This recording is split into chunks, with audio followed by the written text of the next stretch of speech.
Hello, welcome to the my Edinburgh digs.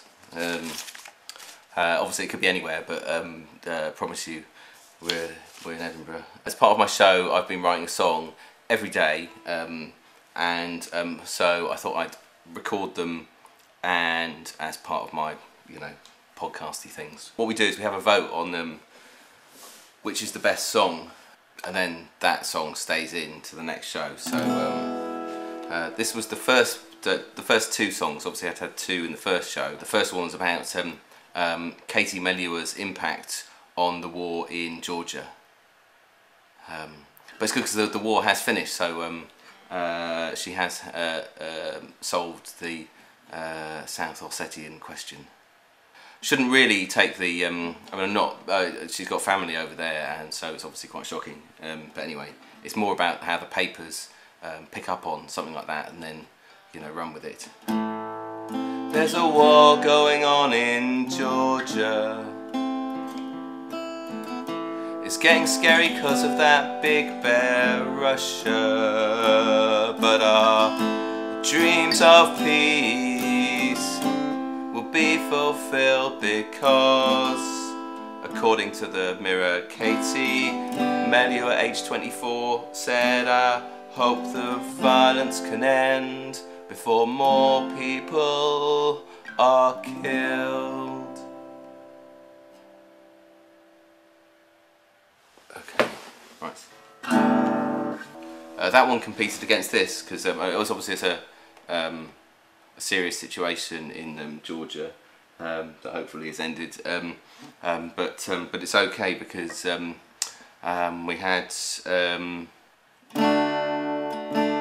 look at the pretty fireworks in the sky, lighting up a stadium that looks like some kind of misshapen pastry lattice pie, but it's really a bird's nest, obviously. Oh, China spent £40 million on its Olympic opening ceremony because they were the organisers of London 2012, looked on and said, "Me." Oh, because they were gonna have some pearly queens and cockneys drinking from big revolving cups of tea, and maybe a band like the Stereophonics Oasis or the Kaiser Chiefs to compose their Olympic theme. It would be rubbish, wouldn't it? Katie won that one, not surprisingly. The next song, it's okay. There's a story about Paul Gascoigne. Gaz has gone AWOL again, and he's run off with his best friend, that pillar Jimmy Five Bellies. The paper only mentions he plays for Rangers. It's a fix, cause we're in Scotland. Don't mention that goal he scored in Euro 96. It's true.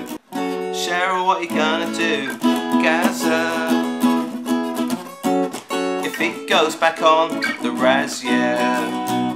Oh, it's sad, he's in serious danger. But don't forget he only ever played for Rangers. That's a bit of a mess, that one, so not surprising that it didn't win out. This is quite a good one. It's about the 14-year-old diver at the Olympics, Tom Daley, because I get very excited. That led to some inappropriate titters in the audience, but not excited about the fact that I'm seeing a 14-year-old boy wear trunks. More about the fact that he's from Plymouth, which is my hometown. So I get extremely excited whenever anyone's from Plymouth on the television, because there aren't many. Oh no. It's quite a similar tune to the Gazza song, but obviously I ditched the Gazza song by that point, so I kind of get away with it, but not on here. Okay, it's not totally the same. Tom Daley is from Plymouth, so he's probably had it tough, and other kids took the mick at school, but it's Plymouth, what do you expect? It's quite rough. He's gone to the Olympics to make a big splash, but that's no good because the point system in diving means that if you make a big splash you get less. Oh, please don't lose your Plymouth accent, Tom, oh no. Please don't lose your Plymouth accent, Tom, oh. Please don't lose your Plymouth accent, Tom, 'cause you've already got less of a Plymouth accent than your dad. Obviously I lost my Plymouth accent because I wanted to get on. And he came last in the, I mean that's quite, I feel sorry for the guy because there's a lot of pressure. That one, Tom beat the Katie Melua song, and then came up against a song about the stolen gnome. I don't know if you saw this story. I'll just get there's a follow-up in today's paper. It's August the 13th today. Apparently there's a whole thing about stealing gnomes, which is quite irritating. Free the gnomes, and look, there's the gnome liberation front there. What an irritating pair of student-y tossers. There was a gnome that was stolen and went around the world and then was delivered back to its owner recently. By the way, this is written in the first person as if I am the gnome, just to clarify. Just a ceramic ornament stolen from outside your home. I've been around the world, but there's no place like home for a gnome. My owner, Eve Stewart Kelso, grandmother of 3, said, "To be honest, I've forgotten about it." Yeah, thanks, Eve. It's got me thinking that maybe my home is a hole of shit. Some student prankster took me globetrotting out there.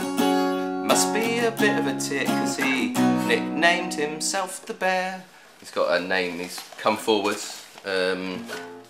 owns up. It's called Simon Randalls, and he's a 22-year-old law graduate. He's about to join the Royal Marines. That's the kind of person that we want defending the nation, of course. A gnome thief. Here's the chorus. Been down a mountain in a shark's mouth, a sense of venture I've fostered, but now I'm back outside Eve's home in Gloucester. But although the bear was an irritating tosser, I want someone else to take me away from Gloucester, 'cause anywhere for me can be home, 'cause I'm an inanimate object, I'm a gnome. That's the story so far from Edinburgh. Oh, hang on. Exclusive. Today's song, which I haven't played yet. So today, the gnome will compete against this song about the invasion of the killer jellyfish. That they don't sting me is my wish. What do we do to stop this happening to me, you and him? Just don't go in the sea for a swim, 'cause these man of war attacked a 7-year-old boy.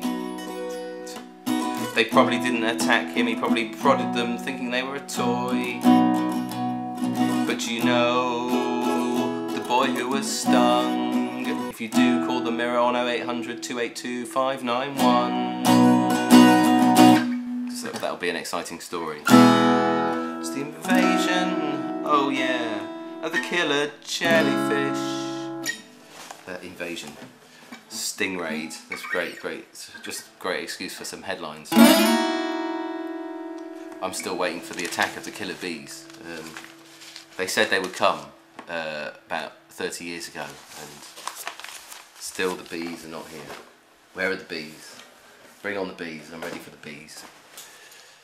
Okay, that's the end of that.